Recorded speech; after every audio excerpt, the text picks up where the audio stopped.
Good afternoon, traders. This is Christian Promhertz, Tribeca Trade Group, and today is Monday, August 23rd. Happy Monday, everybody. Nice to see the rain finally dissipating in New York City. It was actually pretty ugly this morning. It was one of, over the weekend there was kind of some trouble spots here and there.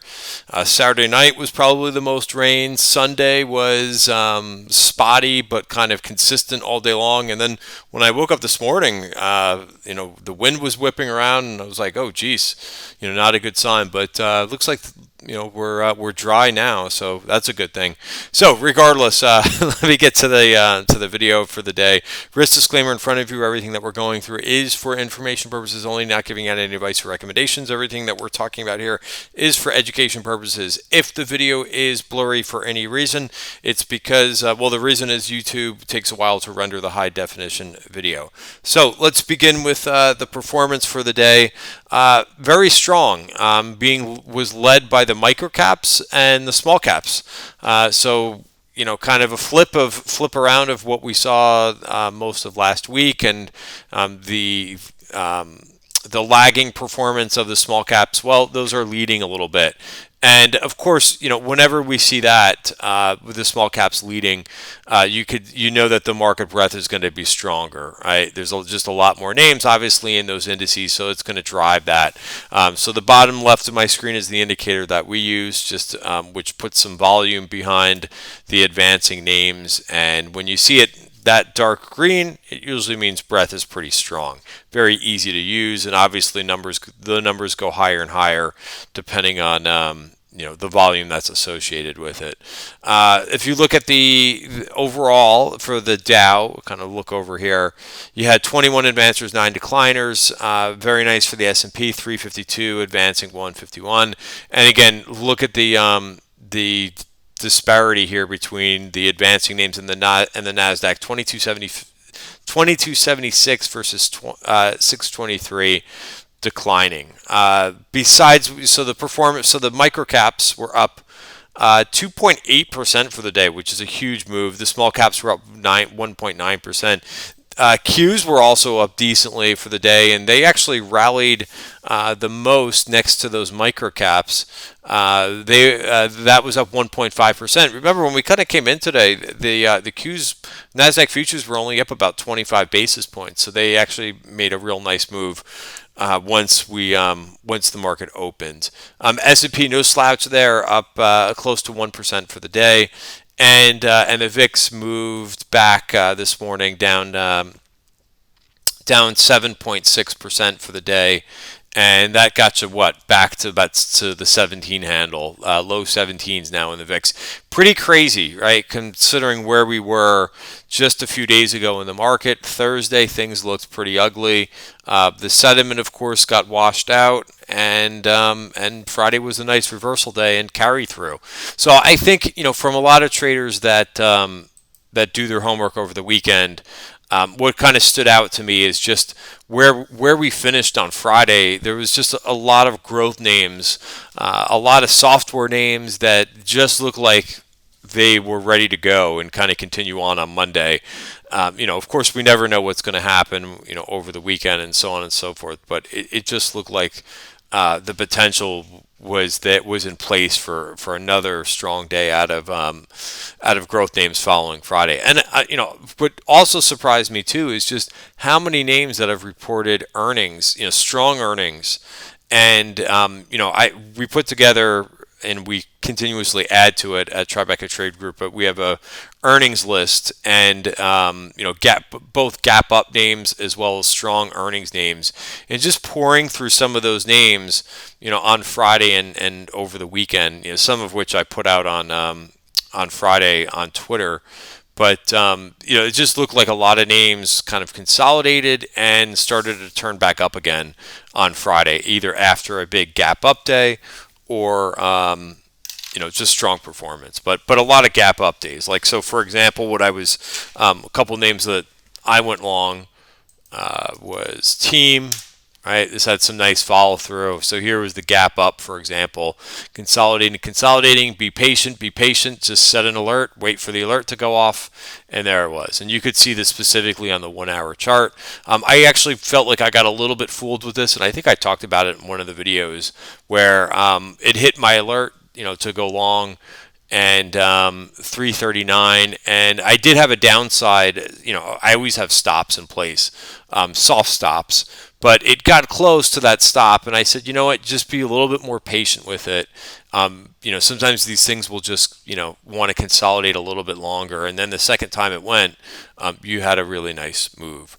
So that's just one example. We'll go through some more names, through names that I traded, but just looking at their performance. So what did you have that was the best performer through the day? A couple beaten up areas. The pot stocks were up 3%, those names, and also energy. Just thought at some point energy was due for a bounce. Really kind of gotten beaten up over the last, month or so. XOP finished up 5% for the day.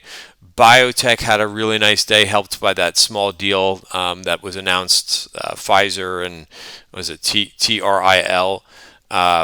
That kind of the biotech space always loves M&A activity, especially when you're looking at this particular ETF, the XBI, because it's equally weighted, and the small caps get the same representation as the large caps. Clean energy stocks were also up today nicely, up 4.2%.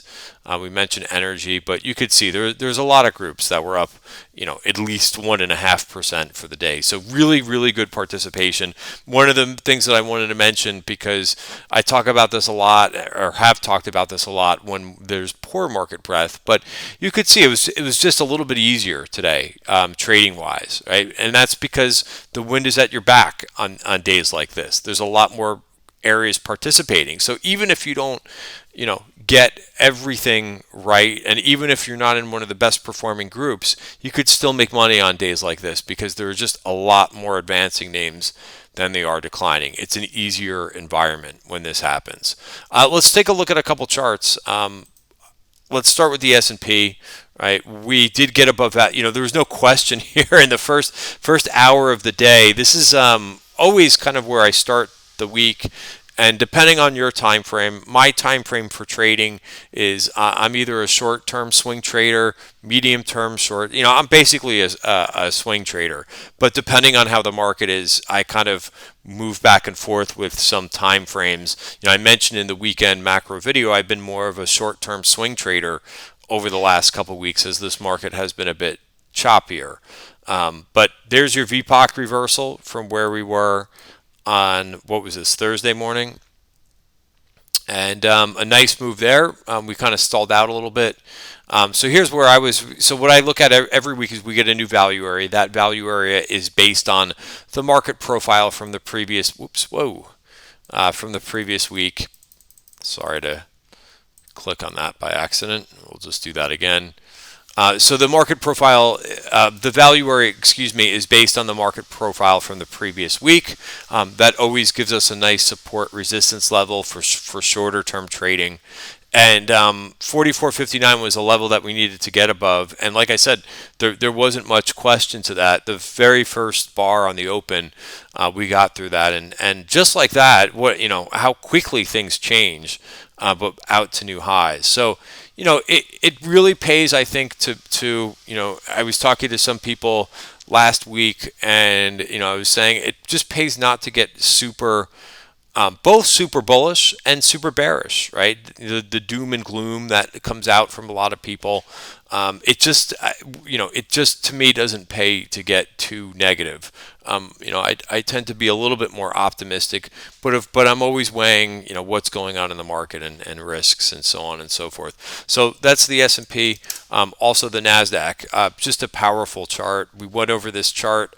Obviously in the member video on Sunday, and one of the things that I thought that this looked like was possibly a false, out of this consolidation and tight price action, it looked like a little bit of a false break to the downside, just to shake everybody out. The market likes to do that from time to time. When you're looking for this thing to break higher, and you go the opposite direction, and then immediately you see buyers come back, To me, it's one of those shakeouts, right? And I think that's what we got. And this is exactly what I said yesterday before we got this big green candle. But I just thought that that was the way that we were leading.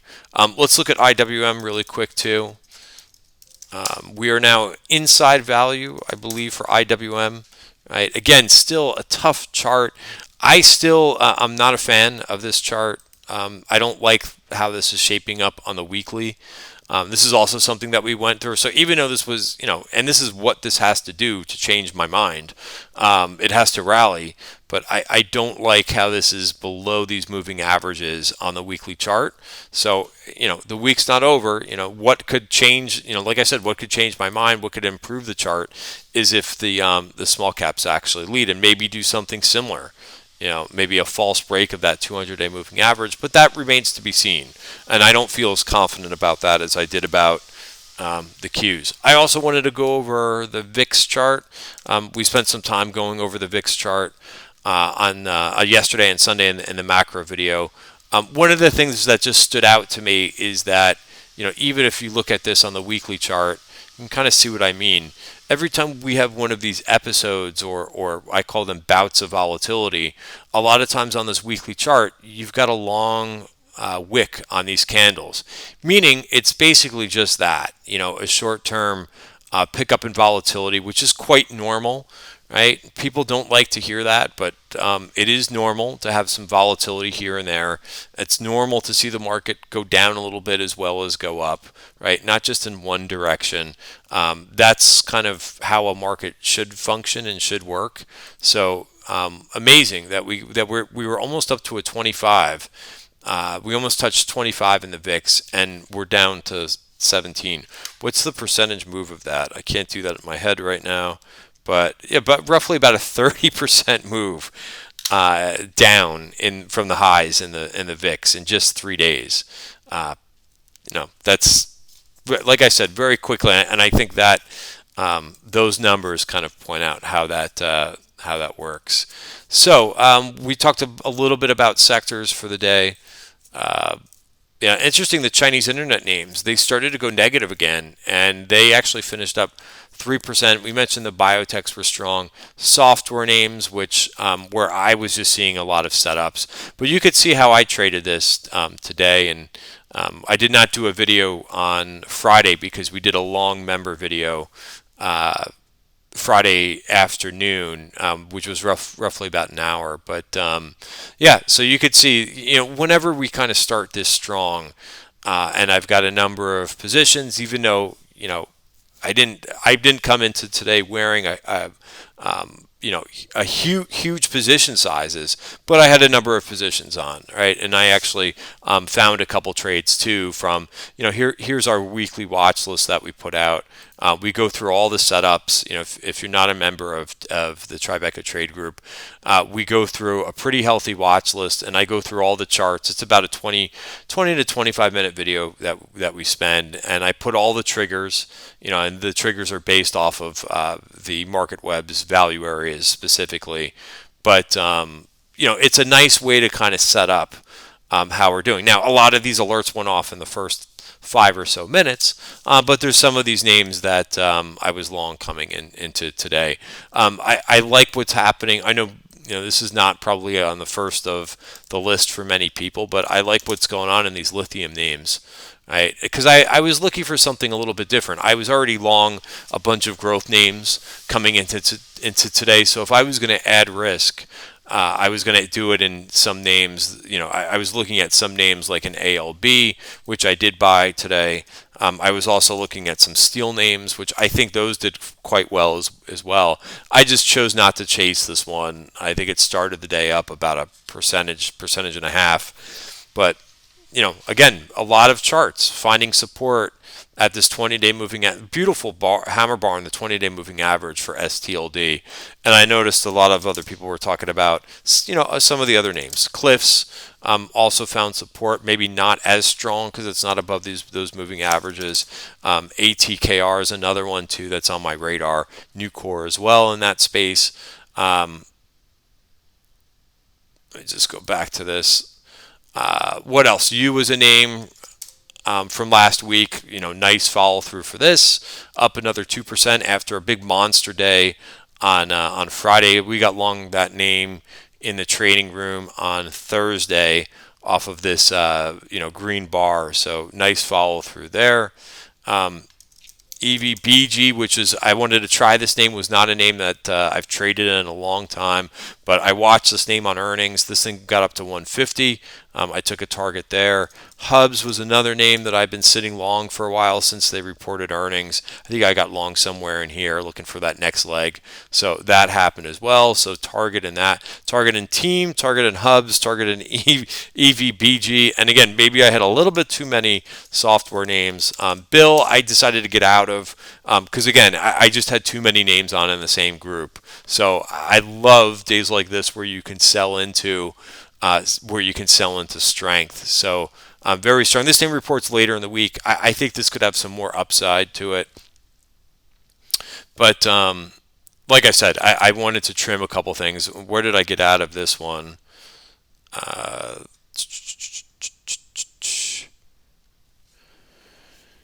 BILL, right around 10 o'clock. So I didn't stay in this one long. This was a position that I started last week.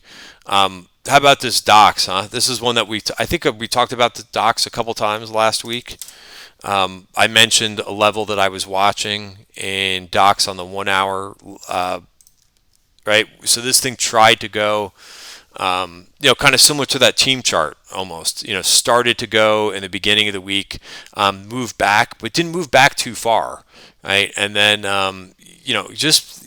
more digestion and just settling in here after a strong earnings report. So, add this name, right, to the earnings gap list, and it was all over this one this morning. So, well, I mean, what a move! Up 14%. You're kidding me, right? And that's what's nice about some of these momentum names when they get going. So I hit a few targets in this thing.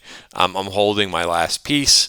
I got in at $80 this morning, and had a bunch of alerts set off, and very nice on this one. What else? Well, NVIDIA, this was a name that I traded on Friday, but I didn't leave the position on. But I am long this. Geez, look at this. Closed on the absolute highs, up 5.5%.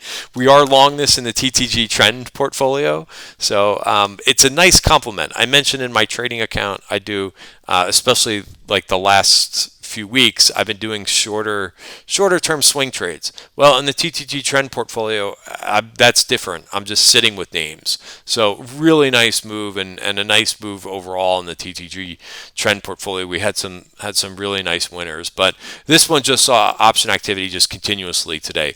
The other one that saw a lot of option activity today was Tesla.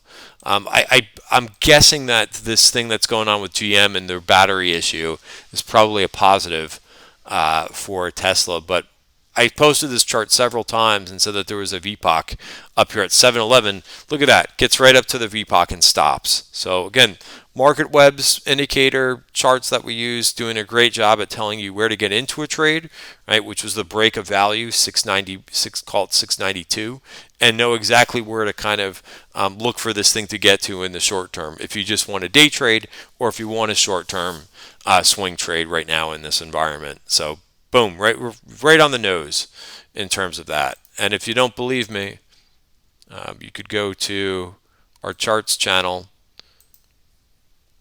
Yeah,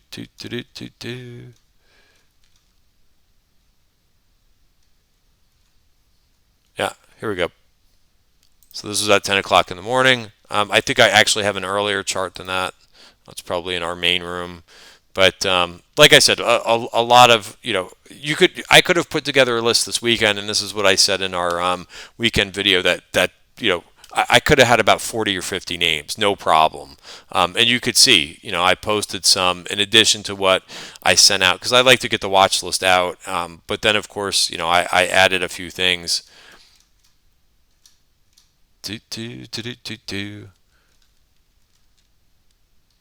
STLD, Zoom, Docs. Here was the alert set, right? So right at 79.60 for Docs. All right. So again, doing the homework, knowing where your trigger is going to be on a trade, which was literally this first break. So this worked really well. A couple other names too. I didn't get to take a target in this one. HCNP, again, same theme. Another strong name on earnings. Gapped up, consolidated a little bit. Fell back, filled the gap. Really nice fill of the gap and up to 108. I was trying to take a target up at 109 and I didn't get filled. So that's okay. I like this name and I like the chart pattern. All right, guys. So I think we'll leave the video here. The name of the game for me on days like this is I put a couple. I like this AMD turn that we had today. I didn't really want to chase. And I hate to chase names that are up like around 3% for the day, but I got a level to trade against here. And if it comes back and tests that top of value on the 1 hour chart, I'll probably add to it because I like this move higher. Overall, I like what the semiconductors did today too. So besides NVDA, so very strong. And yeah, there's a turn in that. But the name of the game on days like this, when this is the second day of a strong move, you could see I'm definitely a net seller on days like this. But I do add a couple trades that I think if I'm going to see some rotation or if I'm going to just see some fresh setups, I do put together some work, some new plays as well. All right, guys, thanks for watching. Have a great night, wonderful day, and I'll see you tomorrow.